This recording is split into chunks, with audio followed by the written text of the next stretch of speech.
tous, bienvenue sur Rendez Dis-moi tout. Ça fait énormément plaisir de vous avoir aujourd'hui, mercredi. Merci d'avoir répondu présent à notre invitation. Voilà, comme je vous l'ai dit, nous discutons sur le pardon. Nous avons divisé ces capsules en trois. Premièrement, le mercredi dernier, nous avons discuté sur ce qu'est le pardon. Aujourd'hui, nous parlerons sur comment pardonner une tierce personne, comment pardonner les autres. Et vendredi, oh là là, et dimanche, nous discuterons sur comment se pardonner soi-même. Donc sans plus tarder, je vais commencer à lire les notes que j'ai préparées pour vous. D'abord la définition de pardonner, vous pouvez le lire, regardez encore les capsules d'avant, la capsule de mercredi dernier, mais sinon j'ai pris une autre définition qui veut dire c'est tenir une offense pour non avenue, c'est renoncer à tirer vengeance à quoi que ce soit. Donc les étapes sur comment pardonner, nous commençons, c'est reconnaître qu'on a été blessé. Tant qu'on n'accepte pas qu'on a été blessé, ça sera difficile de pardonner les autres. Il peut arriver que nous décidons. Bon, prenez le pardon comme étant un abcès ou prenez le pardon comme étant un morceau de verre qui rentre dans votre pied, d'accord? Si vous ne reconnaissez pas qu'il y a un verre dans votre pied, vous décidez de mettre un bandage, cela va créer un abcès et cela vous fera mal tout le temps en fait. C'est difficile d'oublier cette douleur-là.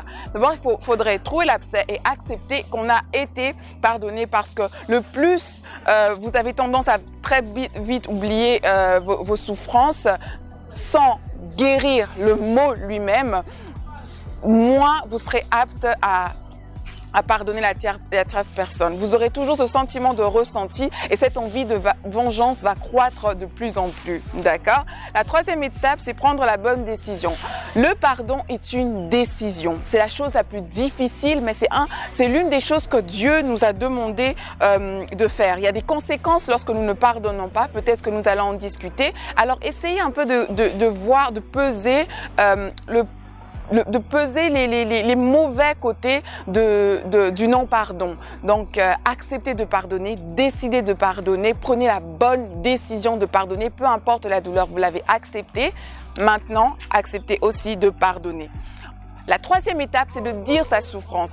Si malgré tout, vous sentez que d'accord, vous avez reconnu que vous avez mal, ok, vous acceptez de pardonner, mais il y a toujours ce ressenti qui reste en vous, parlez-en. Je ne dis pas qu'il faut faire la publicité à tout le monde sur ce qui vous a fait mal et ceci ou cela, non. Ce que je vous demande, c'est d'avoir une personne de confiance à qui vous vous ouvrez et vous dites, tu sais, j'ai mal pour ça, ça. Le mieux pour moi serait aussi de rentrer vers la personne et lui dire, tu sais, tu m'as blessé sur ce point et j'arrive pas à digérer. Et de là, de cette façon, après discussion, je suis sûre et certaine que vous serez apte à pardonner.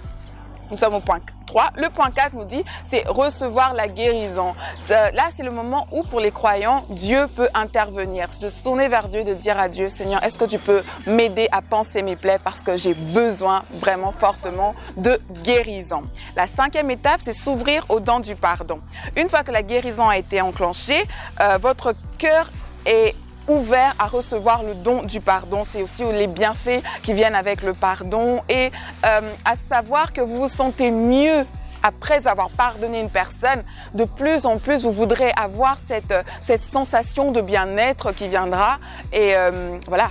Donc, tout est effacé, vous avez pardonné la personne. Maintenant, la question que vous pourrez me poser, c'est de savoir est-ce que je reviens à être en bon terme avec cette personne ou je décide de l'oublier. La décision vous revient. Vous pouvez pardonner, oui, j'en ai même parlé la dernière fois, vous pouvez pardonner sans pour autant vouloir être ami avec l'autre personne. Vous pouvez pardonner et décider de revenir sur des bonnes bases avec la personne. On le voit souvent en amour, c'est que quand vous vous pardonnez mutuellement, de plus en plus vos liens deviennent forts. Donc pour ça, je laisse la balle dans votre camp. Oui, pardonnez, oui, mais il ne faut pas aussi être assez naïf. Quelqu'un qui vous a fait mal une fois peut vous faire mal une deuxième fois, tout comme ne pourra pas. Donc je suis sûre que vous êtes assez intelligent pour discerner cela et faire le bon choix pour votre propre vie, d'accord? Je vais couper cette vidéo et tourner directement celle que vous verrez le dimanche. Je vous dis à très bientôt. Merci d'avoir suivi cette vidéo jusqu'à la fin. Merci à Yohan Prod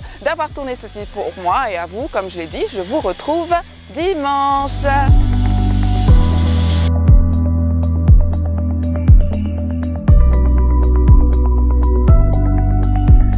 Ce programme vous a été offert par Yohan Prod.